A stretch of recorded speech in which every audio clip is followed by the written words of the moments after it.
Property India में हम आपके सवालों के जवाबों के साथ साथ आपके लिए ढेर सारे विकल्प भी लेकर आते हैं। आज खास खबर उन लोगों के लिए जो महंगी हुई मुंबई में एक आशियाना खरीदने की चाहत रखते हैं, लेकिन आसमान चढ़े दामों के चलते इनका बजट कम पड़ जाता है। मुंबई के आसपास के इलाकों में आज हम खबर लेकर आए हैं पालघर से। यहाँ का प्रॉपर्टी मार्केट कम बजट वाले निवेशकों को अपनी तरफ खींच रहा है। यहाँ के प्रॉपर्टी बाजार पर ज्यादा जानकारी लेकर आए हैं हमारे संवाददाता निखिल नारायण शिवदास।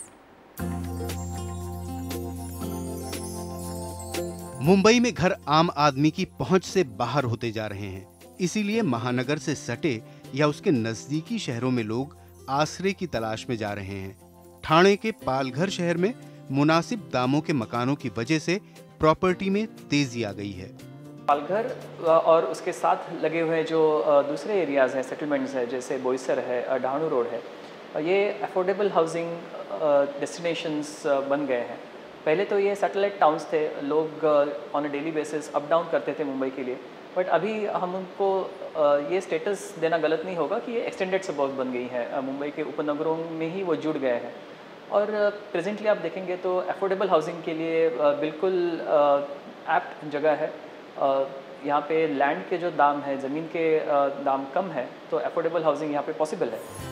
पालघर नवी मुंबई के नजदीक है, साथ ही बोईसर, तारापुर और दहानू के औद्योगिक नगर भी करीब हैं। इसके अलावा वहां सस्ती जमीन होने की वजह से बिल्डर पिछले 2 साल से इलाके में काफी दिलचस्पी दिखा रहे हैं। पालघर में लगभग 28 नए प्रोजेक्ट शुरू हुए हैं और कुल 13,296 मकान बन रहे हैं। इलाके का सबसे आकर्षक पहलू 2,700 रुपए प्रति वर्ग फुट के सस्ते दाम हैं। तभी तो 82% घर बिक चुके हैं। कई अहम डेवलपर्स अब यहाँ वैसे ही प्रोजेक्ट्स ला रहे हैं जैसे 3-4 साल पहले हमने विरार में देखा था, वैसे ही पालघर में हो रहा है। बिल्डर यहाँ नए प्रोजेक्ट्स बनाने के लिए लाइन लगाए खड़े हैं, लेकिन यहाँ की कनेक्टिविटी अभी अच्छी नहीं है। लेकिन जानकारों का मानना है कि इस क्षेत्र में घर खरीदने वाले ज्यादातर वो लोग होंगे जो मुंबई के बाहरी इलाकों में काम करते हैं। आसनगांव या पालघर में मकान लेने वाले ज्यादातर कल्याण या भिवंडी या आसपास के औद्योगिक क्षेत्रों में काम कर रहे हैं, इसलिए चाहे शहर के इस तरफ घर लें या उस तरफ, एक ही बात है। इस इलाके में पिछले 2 साल में दामों में 25 से 30% इजाफा हुआ है। इसकी एक वजह निवेशकों की वजह से बढ़ती मांग भी है। पिछले साल जब बिल्डरों ने पालघर में मकान बनाने शुरू किए तो यहाँ के दाम 1,700 रुपए प्रति वर्ग फुट थे। आज वो बढ़कर 2,700 से 3,000 रुपए प्रति वर्ग फुट हो गए हैं और अनुमान है कि इस साल के आखिर तक 4,000 रुपए प्रति वर्ग फुट तक पहुँच जाएंगे। In the next 3 years, 4 years, 5 years, it is going to develop. I mean, it's just how the way. आज जो लोग मकान खरीदने आ रहे हैं वो सोचते हैं कि दाम जल्दी से बढ़ेंगे और वो दुगने दामों में इसे बेच सकेंगे। 7, 8, 9,000 rupees a square foot in the just 5 years. ये खबर निवेशकों के लिए भले अच्छी हो, लेकिन जानकारों का मानना है कि इतनी तेजी से अब दाम ज्यादा दिनों तक नहीं बढ़ सकते। उनकी राय है कि इतने सारे प्रोजेक्ट्स बनने के कारण जल्द ही बाजार में इतने सारे मकान आ जाएंगे कि दाम अपने आप कम हो जाएंगे। पालघर से निखिल शिवदास की रिपोर्ट, NDTV। तो पालघर के प्रॉपर्टी मार्केट के अलग अलग पहलुओं पर बातचीत करने के लिए 3 खास मेहमान हमारे साथ आज इस शो में जुड़ रहे हैं।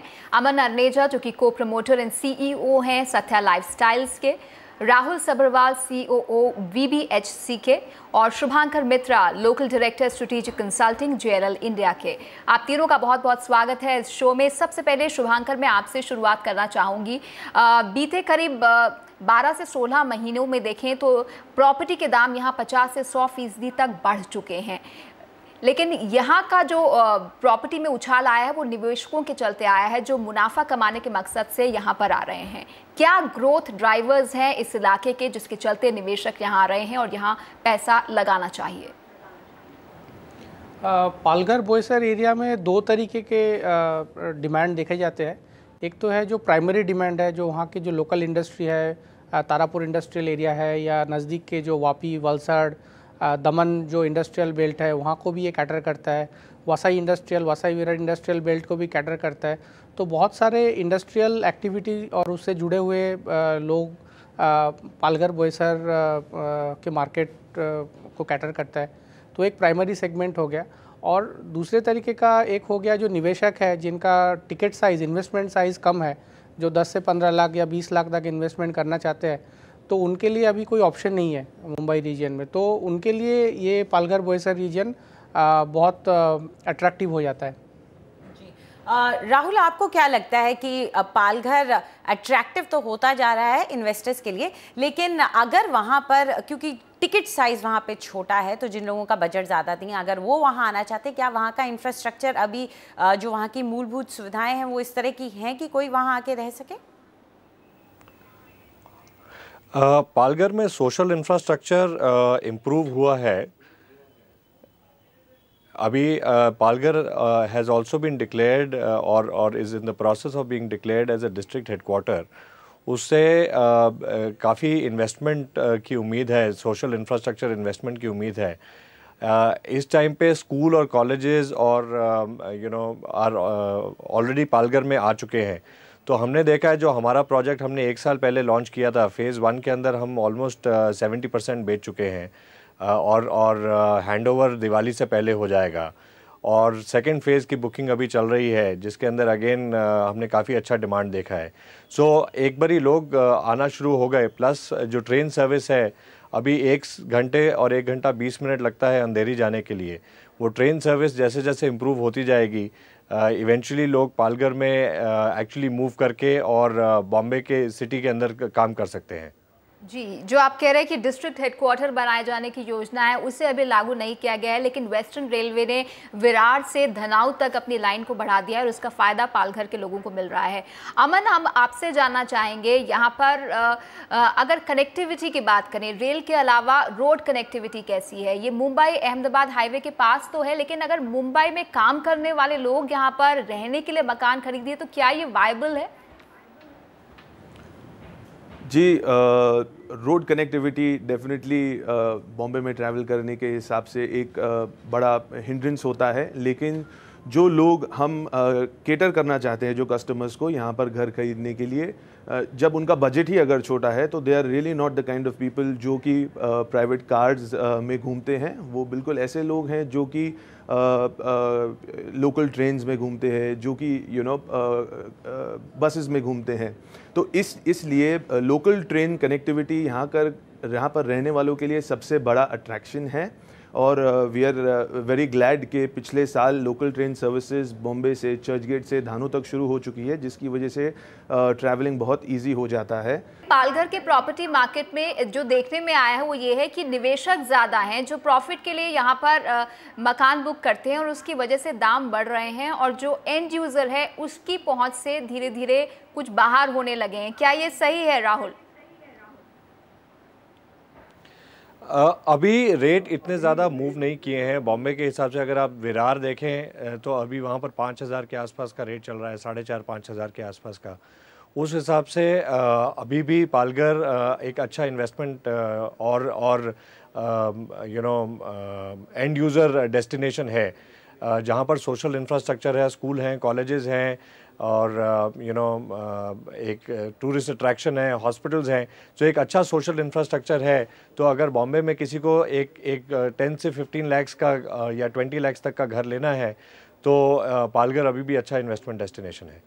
जी, शुभांकर, आपको क्या लगता है कि क्या पालघर में इस वक्त जो स्थिति है, जितने कंप्लीशंस हो चुके हैं प्रोजेक्ट्स के या हैंडिंग ओवर जितनी हो रही है, क्या वो उतनी सफिशेंट है कि वो उसको अभी एक हेल्दी मार्केट कहा जा सके, जहाँ पे पॉपुलेशन अभी जा कर के बस सके? डेफिनेटली अभी बहुत सारा प्रोजेक्ट में काफ़ी प्रोग्रेस है, और बीच में एक स्टेज था जब प्रोजेक्ट मूव नहीं कर रहा था, बहुत सारे लोकल इश्यूज़ थे, कंस्ट्रक्शन इश्यूज़ थे। बट लगभग आई थिंक 15 से 20 प्रोजेक्ट अभी ऐसा है जो एंड ऑफ द ईयर तक अपना प्रोजेक्ट डिलीवरी कर देगा।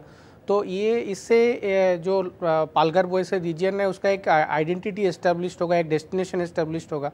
अमन, यहाँ हमने देखा कि मुंबई में बीते करीब 1 साल में अनसोल्ड इन्वेंट्री काफ़ी बढ़ गई, काफ़ी पाइल अप हो गई। ऐसे में लोग क्योंकि अफोर्डेबिलिटी कम है इसलिए वो सबर्ब्स की तरफ भागते हैं। ऐसे में मुंबई के अन्य सबर्ब्स जो कि उभर रहे हैं उनकी तुलना में आप पालघर को कैसा देखते हैं? पालघर का मेन अट्रैक्शन उसका प्राइस पॉइंट है और डेफिनेटली आज अगर आप डेवलपमेंट बॉम्बे के अंदर अगर आप माने तो डेवलपमेंट और कॉस्ट बॉम्बे के अंदर और पालघर जैसे एक्सटेंडेड सबर्ब्स की प्राइसिंग बहुत अलग रेंज में आ जाती है। लेकिन अगर हम उस कैटेगरी की बात करें जो कि बॉम्बे से थोड़े हटकर है एक्सटेंडेड सबर्ब्स में, तो वहाँ पर पालघर एक बहुत आइडियल इन्वेस्टमेंट प्रपोजल बनता है क्योंकि प्राइसेस अब तक उतने नहीं बढ़े हैं। टिकट साइज अब भी 15 से लेकर 20 लाख के अंदर है। अगर हम यहाँ के जॉब सिनारियों की बात करें, क्योंकि ये जगह करीब मुंबई से 90 किलोमीटर की दूरी पर है, कोई रोजाना मुंबई से यहाँ अप डाउन करने के बजाय यहाँ आसपास काम ढूंढना पसंद कर सकता है। तो शुभांकर, उस सिनारियो में यहाँ जॉब का मार्केट कैसा है? अभी जो सर्विस सेक्टर एम्प्लॉयमेंट है, अभी आप मुंबई शहर की ग्रोथ देखेंगे पिछले 30-40 सालों में, तो नॉरिमन पॉइंट से शिफ्ट होकर बीकेसी शिफ्ट होकर अंधेरी मलाड तक अभी पहुंच गया है। तो अभी आप थोड़ा लॉन्ग टर्म हॉराइजन में देखेंगे कि ये जो शिफ्टिंग है ये आगे चल के वसई तक आ जाएगा। तो अगर मैं अगर लॉन्ग टर्म की बात करूं तो यहाँ पे सर्विस सेक्टर लोग भी आके रहना पसंद करेंगे क्योंकि Vasai Virar will be developed as a commercial destination. बहुत बहुत शुक्रिया शुभांकर आपका, अमन आपका और राहुल आपका भी समय निकालने के लिए, हमारे इस चर्चा में शामिल होने के लिए। और उम्मीद करते हैं कि दर्शकों को बहुत सारे पॉइंट्स मिले होंगे पालघर को लेकर। और साथ ही एक बात और भी बता दें कि मुंबई के मुकाबले यहाँ प्रदूषण तो कम है ही, साथ ही पानी की भी भरपूर सप्लाई है क्योंकि यहाँ 2 डैम्स हैं, मानोर और देवखोप में, इसलिए मुंबई की तरह यहाँ पानी की कमी नहीं होगी।